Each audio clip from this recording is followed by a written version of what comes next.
पण मी नगराध्यक्ष होते. तळागाळाच्या सर्वांपर्यंत मी पोहोचले होते.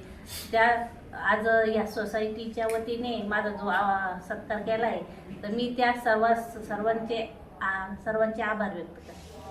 तर मी प्रत्यक्ष सहभागी नाही, कारण मी कर्मचारी असल्यामुळे सहभागी नव्हतो. परंतु कर्मचाऱ्यांमध्ये ड्युटीवर असताना मला जी चर्चा ऐकायला यायची, त्यामध्ये की कर्मचाऱ्याचंच कोणतरी उभं यावं आणि आपण यांच्या पाठीमागे उभं राहावं, असं एक अदृश्य आवाज म्हणजे आम्हाला येत होता. आणि माझा अंतरात्माही सांगायचा की आपल्याला आपले सर्व कर्मचारी माझ्यासह की आपल्या कुटुंबातलं एक सदस्य म्हणून कोणतरी नगराध्यक्ष पदापर्यंत जात आहे असं वाटत असावं, आणि त्या माध्यमातून सर्वांनी मतदान केलंय अशी आमची धारणा आहे. मध्ये प्रत्येक गोष्टीचा हिशोब होत असतो आणि आज तुमची नगराध्यक्षपदी सौभाग्यवतींची निवड झाली, ही तुमच्या कामाची पावती असं समजता तुम्ही?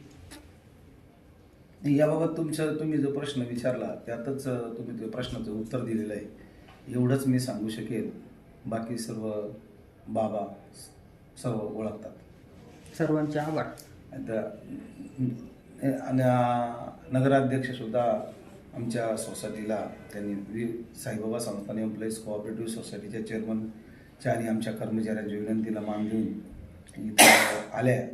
त्याच्या कर्मचाऱ्यांच्या वतीनं आणि साईबाबा संस्थान एम्प्लॉईज चेअरमन कोऑपरेटिव्ह सोसायटी जे आहे ते चेअरमन साहेबांच्या आणि सर्व डायरेक्टरांच्या वतीनं मी संबंधित नगराध्यक्षाचे